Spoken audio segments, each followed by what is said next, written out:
because he's a legend. No. I have reluctantly adopted a few minor adjustments in my eating regimen. You're retired now, so you pretty much can do whatever you want. Yeah. Well, I don't say retired. I just say tired. Oh, jeez.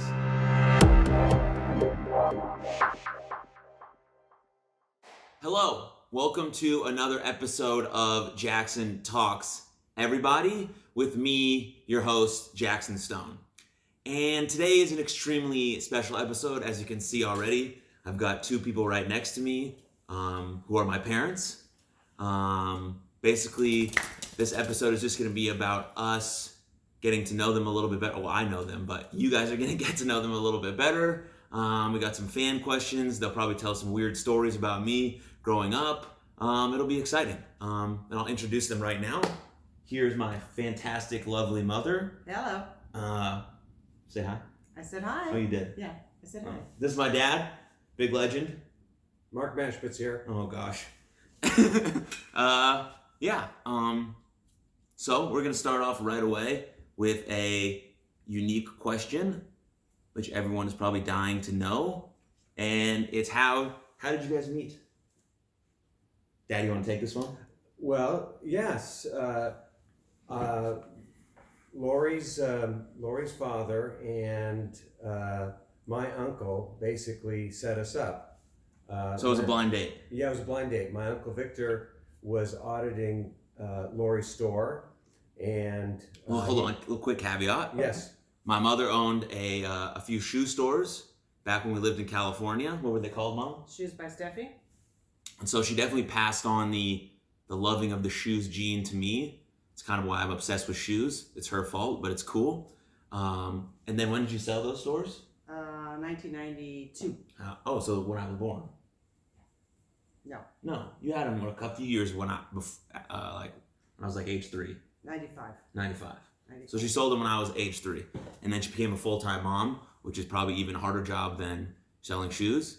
Obviously, she crushed that. She has the mom gene for sure. Okay, so you guys set up on a blind date. Yeah. So my uncle was auditing the store, and it was hard not for him to notice Lori, attractive young woman, strikingly beautiful. He knew that Larry was the family was Jewish, so Uncle Victor, and I think Lori's father suggested it to Uncle Victor.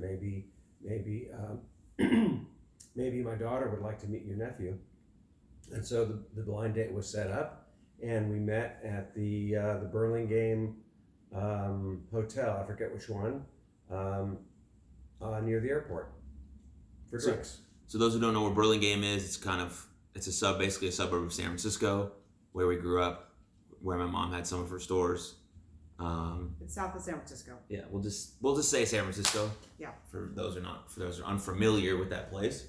And then, okay, Mom. So how did you feel about being set up on a blind date? Well, did you know what Dad looked like at all? I don't think so, but I listened to my father. My father said you're going, and I went. It worked out pretty good, huh? Yeah. So how was the first date? We had drinks, and then we had dinner, and it continued. What was your first thought of Dad when he walked in the room? Well, Daddy had these fake Birkenstocks on, so I was going to leave. He wore sandals. And I was going to be done. What a legend! My dad wore sandals on his first date. And I think men with a nice outfit on should be wearing nice shoes, and he did not. But he came wearing sandals. But 30 years later, we're married. But there was a reason behind it, right? Why did you have to wear sandals? Well, because earlier that week I'd had the toenail removed off of my big toe, and the podiatrist said just make sure to wear really, really comfortable loose shoes. I didn't have any, so I bought those sandals. So you wore sandals. There's like a weird gene that's been passed on in my family about having just like a really awkward big toe. Dad has it. I think people on even my mom's side of the family have it. I've got like a super weird big right toe. Like the toenail just keeps like falling off and like regrowing in like an awkward way. So thanks for that gene, Dad. That's one genetic impairment you have not overcome. Yeah. So that's cool. And then what? Then you guys just kept going on dates from there? Yeah, that's it. That's it. Well, what happened actually, that was in November of 1987, and it happened that both my sisters were visiting in December, and Lori got got to meet the entire family, and I think it kind of freaked her out. She met the entire family like 1 month after you guys went on your first Yeah, date. there was 30 people in one house. Oh my gosh. Yeah, it was very strange. It was very strange. That's so stressful. It was very stressful. You crushed it though, because everyone on Dad's side of the family loves you. I didn't talk, but yeah, I've crushed it. That's since. why they loved her. Because she didn't talk. Yeah, I was scared. They were all. You had to deal with Grandma. Is that when you met Grandma Huguet right away? Oh yeah, right away. Oh man. Yeah. Yeah, she's great. Okay, cool. And now 30 years later. 30 years later, That's cool. we have a Jaxon Stone. Yeah. So for any dudes out there who are going on a first date soon, just gotta wear sandals. Obviously, it's the key to success. It's the key to success. Yeah. Okay, cool. Great question. Let's see. There's another one from the same person. Let's see what's it. Ooh, here's it. Yeah, we'll start off this right away. What do you guys think of wrestling as a whole? from just from your experiences with me, in professional wrestling. Well, I've really come to appreciate it as a form of entertainment. Yeah. I didn't really kind of conclude that it was entertainment. I thought it was actually a form, a sort of a sport. Right. Up until you got involved in it, and I soon realized that it's just another art form. Yeah, it's a very physical art form. There's different sides of both. Like some say it's a sport, some say it's just entertainment. I think it's perfectly infused both. That's what drew me to it so much. I think that's right. Yeah. But you guys didn't really, growing up, you guys didn't really watch professional wrestling or knew what it was until I introduced it because to you. there was a popular professional wrestling venue near my house in San Francisco. It was the Kezar Pavilion. Okay. And I went once or twice when I was a kid. Who went with you? Yeah, so Bobby Oscar took you? No. My parents would never have done. I was going to say that'd be very very surprising. No, it's the Kezar Pavilion has since been torn down, like a lot of other things from the 50s and 60s. So yeah, I but at that age, I thought it was a sport, right? And I didn't really come to understand it being entertainment until this last 5 or 6 years. Right. Cool. Mine was my whole philosophy was I had a son. Mm-hmm. I was gonna put him in everything. Yeah. And I had Jaxon in everything, and I knew he was an athlete, and so he did a lot of things. But when he decided he wanted to be in wrestling, I'm a all-in kind of mother. I'm a 110 kind of mother. So I learned to love it. I learned all about it, and I think it's fabulous. It's a lot of fun. I love going to the events. Yeah, I was never growing up. Even now today, I was never worried or scared about telling my parents that I wanted to do a certain type of thing, because I was never worried that they would say no, because it was never that was never an option. It was always do you want to do it 100%, and if you do it and you love it and you succeed at it, great. If you don't, we'll try something else. And so when I wanted to become a pro wrestler, I kind of knew it around the summer before I went to high school. That's when I first saw it. But after baseball ended, then I kind of really knew that that's the path I was going to take. And then when I moved home and I got a job as a personal trainer, and I told Mom and Dad that I was going to find a wrestling school to go to, I don't think there was a bit of shock to you guys at all, because No. we have a zillion wrestling DVDs in here. I went to a bunch of Monday Night Raws with my dad. We hosted WrestleMania and pay-per-view watch parties here all the time. So I don't think it was a shock to them, which was awesome, because I knew when I told them they were going to support me, which is great. That was the only shock. What? That we had to support you. Yeah. Dad's like, well, here we go. Send my kid to college, and now he wants to be a wrestler. What a joke. No. Oh, we knew early on because No. You loved Halloween. We were buying you the Halloween costume, in the middle of September, way before all the other kids. Yeah. And you'd get 3 months of wear out of those things. You loved to be in costume. That was so. The wrestling was a simple transition from the Halloween costume. From the Halloween and the theater and the sports. Yeah, it's all meshed together. Yeah. That's a perfect segue into a question that someone asked. Because I did a podcast recently, and I talked about how for 10 years straight I dressed up as the white Power Ranger. Yeah. Yes, so, that's right. So Yeah. someone asks, We had a lot of those would parties. would your parents be the pink and black Power Rangers to your wish of being the white one? I thought that was pretty funny. Of course we would. Yeah. And we were. We had the White Ranger at one. He came like some dude we dressed already, up. it's a good question. We already did that. We had lots of. I went all in. So the birthday parties were Yeah. great. We had the Lots of White people. Ranger. We had a White Ranger, Yeah, he an was actor. We dressed also. Oh yes, of course. Oh yeah. Oh, Perfect. Mhm. Good. Yeah. The question about had you ever watched wrestling before was from Andy Dalton. So I did. we got to always shout out Andy Dalton on Jaxon Talks, everybody. Okay. What were we just talking about? Oh yeah. Okay. All your sports. Yeah. Okay. Question for you, Mom, specifically, because you were the one who took me to the absurd amount of baseball practices and baseball games and lessons that I had, first step was trying to get on varsity in high school. Then when we did that, me and you had a goal of playing Division I baseball. Mhm. And then there in Division I baseball, obviously the next step was to play professionally. When did you, as a mother, realize that you weren't kind of wasting your money sending me to all these lessons and tryouts and teams and travel ball and doing this and waking up at 4 a.m. and driving me 3 hours to a game in the middle of all this stuff?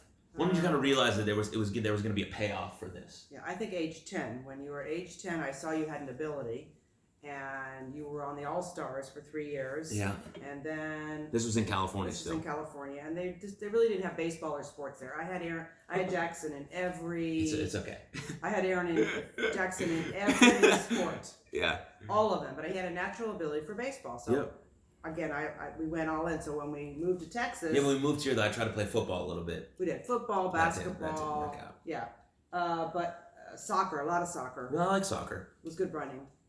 But I learned all about all of these things. And then he was you had a natural thing about 10 at baseball. About baseball. And then I went a little crazy. I had No, him no, in. no. He made the varsity team. We played year round. He was on at least 2 traveling teams, a couple year-round teams, and then the main teams. Well, that was the benefit we had moving out here because you Yeah. can pretty much play outdoor sports all year long. And athletics is very, very hard here, so it was good. So he was never at the top. He had to work. And our philosophy is if you're going to do something, you do it 110% or don't even do it. Right, 100%. Because failure is a given day It's and part of night. life, yeah. It's the way it is. Failure is good for And you. he worked very, very hard. And, so he was on a lot of teams, and we worked hard. Yeah. Yeah. And then he made his Division I, which was fabulous. And we went to South Dakota State all the time. We loved going. Oh, And yeah, then- you guys came to so many games. yeah. And then South Dakota State, the great thing about it is a lot of the games were down here. They were Florida, Right. all of the South. So we got Yeah. to travel a lot. It was kind of fun. What was Fun. the coldest game you traveled to? Oh my God, St. Louis. St. Louis. By far The and best thing what first. month was that? It was like Maybe it was. It was the beginning of the season. February. it might have Maybe been late March. February, early March. Well, yeah, The thing that was great about it is it was a 2-game series. So That's 3 right. game series. 3 game. And Jaxon Stone was, the star. He had home runs. He had put out. He was fantastic. But I swear, I think the hottest it was 35 degrees. That's right. Mark and Yeah, I, it was so Mark and cool. I owned everything, as you can probably think of Yeah. South Dakota State. We Yeah. had, That's why she reps the Jaxon Stone Yes. here now. we had everything on, and we were drinking So beer, cold. and we were still cold. We were underdressed. But because Jaxon Stone was, and then the people from the East Coast, they had half the stuff we had on, and they were fine. I never knew how they did it. All the people there was a lot of people on the team from From cold climates. Yeah. From Canada. From There was Canada. a A lot lot of of Canadians. A lot of From, Canadians. Well, there's a lot of Canadians and a lot of people from the South Dakota area, so they're like used Yeah, to it was a lot just of like fun. doing stuff in 30-degree weather. Yeah. For us, warm-blooded people were not. but it I was think- fabulous. I think baseball is the hardest sport to play in cold weather because there's so much like downtime. There's so Yes. much time where you're not doing anything. That's and when you're right. not doing anything, that's when you get cold. That's Like right. football, it's fairly easy because when you're on the field, you're moving around the entire time. Yeah. And then when you go to the sideline, they have those bicycles or you throw on the big jackets, whatever. Baseball, there's just like, even when you're on the field, there's so much like, just like, The worst of all is to be Nothingness. an outfielder in those cold weather because you're not even getting the ball. Yeah. Half the time. barely anyone's hitting into the outfield. The best Yeah. spot to be is either you're pitching or you're catching because Yeah. there's movement there. And usually those games are super low scoring because it's very hard to hit in cold weather games. It hurts. Yeah. Yeah. But that was fun. It was a fun series. Yeah. Mhm. They were all good. I think the funnest, whatever, most fun series in my history as a South Dakota State Jackrabbit was when we went to Oregon for the NCAA regional. Oh yeah, that was fantastic. Which Jackson's class, his group, first time ever went. I don't know if they'll ever go again. Yeah, it was great. My junior year, we made it to the NCAA tournament, which is huge, first in school history. It was a lot Chewy of fun. Stone over there, which was really fun. The weather was great. Facilities are Jaxon Stone amazing. got the first RBI. First And and the second, second first, RBI. yeah, first and second RBI in school history for NCAA And tournament. most putouts. It was fantastic. It was a good series. We lost both games.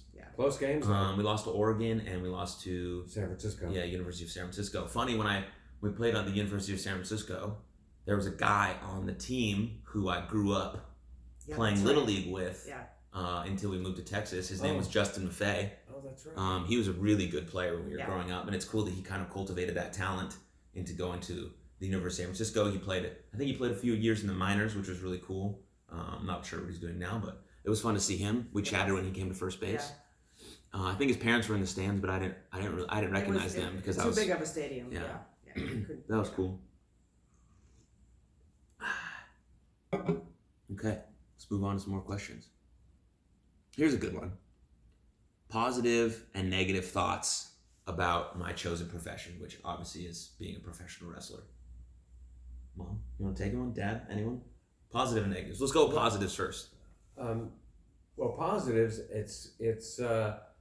I'm just thrilled that you're doing something that you love to do. Yeah.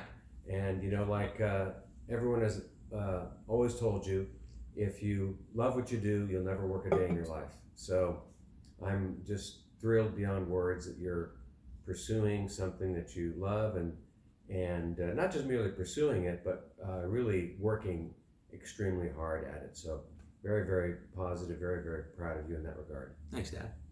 Mom? I agree. You agree? There's some negatives that come to it, obviously. I mean, it's a very, very hard profession to be very, very successful. But since year 1 to year 4 now, I mean, it's a good 80% up from where you were. Right. And it will continue. So I'm only with the positive. Only with the positives. Yeah. I think a negative fear that they would have had starting is like the fear of injury, obviously. Yeah. I've only really got... That has subsided. I see how you have trained and you eat and you train well. And the amount of beating up that gets done is incredible. And I see that there's virtually no injuries except for that one little snafu in Philadelphia. Yeah. So I was gonna say the only real injury I've had, except for you have aches and pains, whatever. That just comes with life too. You can have a desk job and have the same amount of aches and pains. Is that I broke my cheekbone, but that's a freak accident in wrestling, I think. Or when you break your nose or stuff like that, those are usually just freak accidents. Wrong timing. Didn't work on the same page with your opponent, things like that. Oh, besides that, nothing real bad has happened, which is good. Hopefully, you can stay that way. And hopefully, Yeah. I mean, you train very hard. Yeah, I never really had any big injuries in baseball either. I had a knee scare for a little bit. Well, you trained hard then too. But that got sorted out through some physical therapy and kind of learning my body a little bit more and changing my training regimen to more be specific to what a baseball player would need rather than someone who's just trying to get strong and big. And now that kind of has transformed into athletic performance and more injury prevention is my training regimen now than trying to work out like a bodybuilder, which I think more people in professional wrestling are adopting that mentality, especially when they see someone like Triple H who's changed his training regimen through the Joe DeFranco training program. A lot of people on the independent level or trying to reach the same level that is have also adapted their training style, which is good. Prevents injuries, allows for longer performance, healthier, happier lives, which is good. Okay. All right. Someone asked, for you, Mom, does your mom ever get frustrated with your healthy food choices? It's funny. At the very beginning, I did, but now he has changed me to be so healthy that I don't. So now in the last maybe year or so, whatever, I'm very healthy. So no, but at the very beginning, it's a great question. At the very beginning, yes, because I'd want to do this and this and this for dinner if he was home or he was out. But now, as I get a little older, I'm more healthy. So I like that I like it very much. Yeah. In college, I didn't eat great. I drank a lot of beer also. Well, I drink a lot of beer now too, but my eating choices are a lot healthier now. I'm pretty conscious about what I'm trying to put in my body. I kind of try to follow the 80-20 rule. 80% of what I put in my body is good, and then 20% is bad. Not so much like bad, but just like not the perfect choice.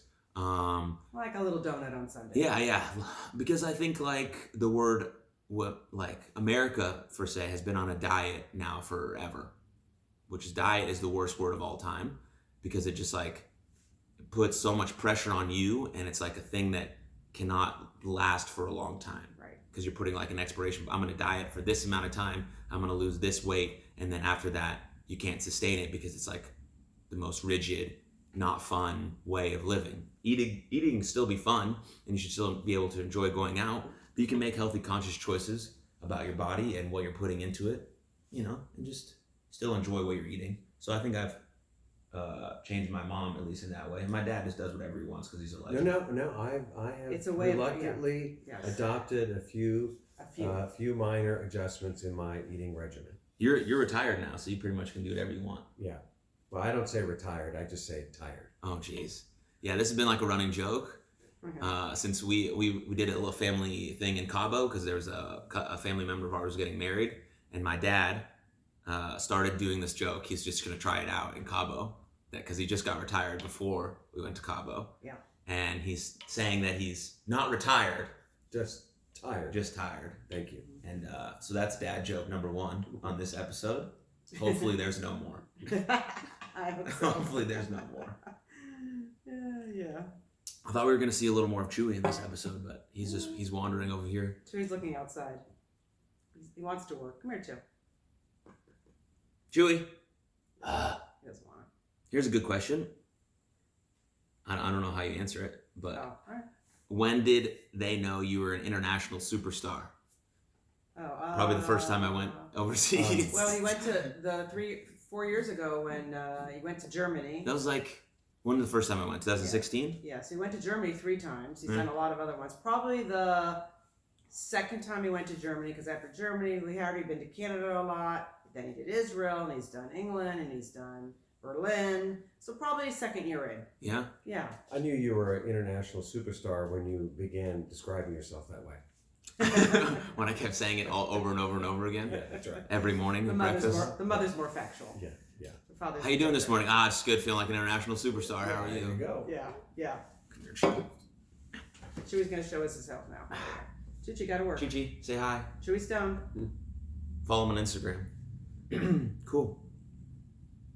And I think Jaxon Stone will be going somewhere next year too. Follow. Yeah. Maybe February. Definitely going back overseas multiple times in 2020. I mean, December he'll be East Coast, but maybe in February. I get to see my friends that live over there that I don't usually get to see because obviously they don't live in America, which is great. Cool. Chewy, put you down.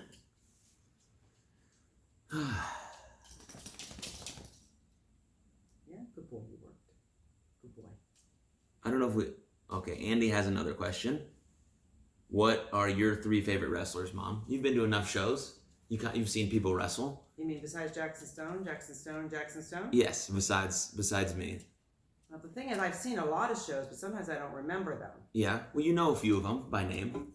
Well, I mean, Who do you know? Who are you fans of? Well, I'm Jaxon Stone, Andy Dalton. Andy Dalton, of course, yeah. Big fan. I don't remember their names. That's the problem. That is true. They have it on their little tushies. And some of them I'll say, I'll be going with Mark, or I go with my other people, and I'll say, I like him, but then I can't remember their names. Mm. The two other guys that you traveled with recently, Chandler, and Andy, and the other, the third guy, Moonshine, yeah, he was. I mean, we've seen them. I've seen a lot of them. I've seen David Starr. I've seen a lot of other ones, but yeah, shout out to David Starr. Yeah, I'm still with Jaxon Stone. Well, yeah. The moves are fantastic. The moves are fantastic. You guys hear that? The moves. It's all about the moves. Lifting those 300-pound guys like a noodle, I love it every time. And when he wrestles someone that's like 150, I don't even know if he has to use a full hand. I just love it. The match the other night, the guy was like 2-something. You lifted him many times. Yeah, I wrestled Gino a couple nights ago. I mean, he was pretty good, but He's a big boy, he's a but big guy. handled him. I like them all. Jaxon Stone. Okay, on the same vein as favorite wrestlers, I asked this question in pretty much every episode. I don't know if you guys will be able to answer it, but we'll go for it anyways. Who are my favorite wrestlers that I liked, either maybe growing up or now or overall? The Rock. The Rock. The Rock's been number one. Yeah. That's all we need to do. Yeah. The Rock. And Cena, John Cena. Yes, those are my two favorite. John Yeah. Cena. And you think the Hulk's okay? Both have His day. The Hulk? made In his movies. day. Oh, you mean Hulk Hogan? Yeah, Hulk No, Hogan. we don't like Hulk We don't Hogan. I like don't him. like Hulk Hogan. I don't. The Rock. How about Andre the Giant? Yeah, Andre the Giant's great. The vampire? Very what's famous. No, that? he's the big. No. What's the other one? Oh, you mean the Undertaker? Undertaker? Yeah. My mom said the vampire. It's Jaxon Stone. Yeah. Jackson, what are your favorites? What are my favorites? Yeah, besides The Rock. John Cena, Yeah. The Miz, Oh yeah, The Miz. and The Rock. Yeah, those are my Yeah, favorites. that's what I thought. It wavers, depending on, but it's does, always does Dwayne Johnson do any wrestling anymore? he occasionally he was on. You know how SmackDown moved to a Fox, Yeah. Yeah. we And on love the that. first Love them ep- all on Fox. and on the first episode of Jaxon Stone would be better. SmackDown on on Fox, Yeah. The Rock came out and did like a little promo, a speech thing, but he doesn't really wrestle much anymore Yeah. because he's super busy with his acting and movies. Movie career, yeah. Yeah, it's hard when you have a Action billion movie career. to find other things to do. Yeah. Yeah, but I always like John Cena. Yeah. He's the first wrestler I ever saw. Yeah. So that's cool. Pretty good. Okay. Let's see what else we got going on here. What's you doing? She had a little itch. Okay, so we had one person ask if Dad, you will do the famous catchphrase Jaxon Stone everybody for us. Oh, of course. Can he sit though? Yeah, he could do whatever he wants. He just has to say it. Say it the best you can. Jaxon Stone, everybody! See where I get it? It's like a weird everybody comes out. It just happens. It's natural. That's right. Cool. Ma, anything else you want to add? Anything else you want to talk about? I mean, I for the millions of people that are watching this, I keep supporting Jaxon Stone. His store is open. Store is open. Buy more. He's got 3 new things coming. He's got a little sale going on. Yeah.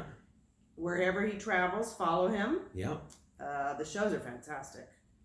Yeah, you can see YouTube all the time, which is great. I just love it. But if you can go to a live show, I'm telling you, it's like exciting when you go to a football, baseball game. Live shows are great, but Jaxon Stone is on YouTube all the time. Yeah, I want to touch on that a little bit for two people who never went to a independent show before. They've been to WWE before, which is a whole different animal than a live independent professional wrestling show, which is very close knit and it's tight. You feel like you're part of the action. Yeah, it's fun. So if you've never been, you're watching this, please go check it out. There's local shows everywhere. Support them, support the wrestlers, buy merch, whatever. Listen to my mom. Yeah. She knows everything, obviously. The Jaxon Stone, there's a website that tells you where you're going to be. He's not always in your state, but when they're in your state, and to take a family, I love seeing kids. You can get tickets $10. It depends on the show, the venue, of course, but they're not that expensive, and it's a lot of fun. And then the wrestlers come out, and you can talk to them. You can buy merch at halftime. It's a fabulous thing. Support Jaxon Stone. Spot on, Mother. Thank you. You're welcome. Father, any last minute thoughts? I couldn't agree more. Do you want? Oh, look, actually, yes, let's do this. yes. Let's Yeah, do go this. Let's do. Give me one story that you've told about me. Oh yeah. Just throughout, just No, at this business is- parties, settings, anything. This is a signature Jaxon Stone memory. Okay. So when you were in high school Uh huh. and you're taking Spanish, Oh, geez. Oh, yeah.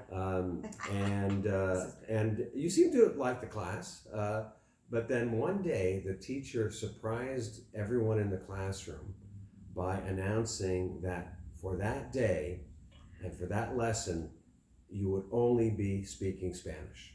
And the way she pursued that is that she went to every kid in the class and started a little conversation in Spanish with every kid in the class, and of course every kid was supposed to respond to her in Spanish. Mm-hmm. And of course then of course at some point she gets to you and she asks, she starts the conversation in Spanish and she asks you a question and you respond No hablo español. Yes, there it And is. that means, say what that means, because people don't. Well, people know what that means. Okay. They can figure it out. Yeah, they can. Jaxon got himself in a little trouble that day. We got a call from the teacher. I don't think we got a call from that teacher, we but did not. we did get calls from your teachers every once in a while. Not too no, often. You did not. He was a very good No, student. that's indicative of the type of person, the career you're pursuing. You is kind of a smart alecky kind of thing to say. Pretty funny. I thought it was funny. Handing it up in the class. Yeah. And I'm surprised you took theater. I'm glad you took theater. Yeah. And Theater was fantastic. Look what it did for him. Yeah. That's cool. I like that story. Yeah. So do I. Yeah. Thank you all for watching. Yeah. We're signing off on this week's episode of Jaxon Talks Everybody with my absolutely lovely, fantastic parents who are the most supportive people on the planet. I can't thank them enough for everything they've done for me and continue to do for me. Thank you for watching this episode. And there'll be lots more. There'll be lots more. Hasta la bye-bye. Subscribe, like, share, follow. Thank you. Jaxon Stone, everybody. Peace.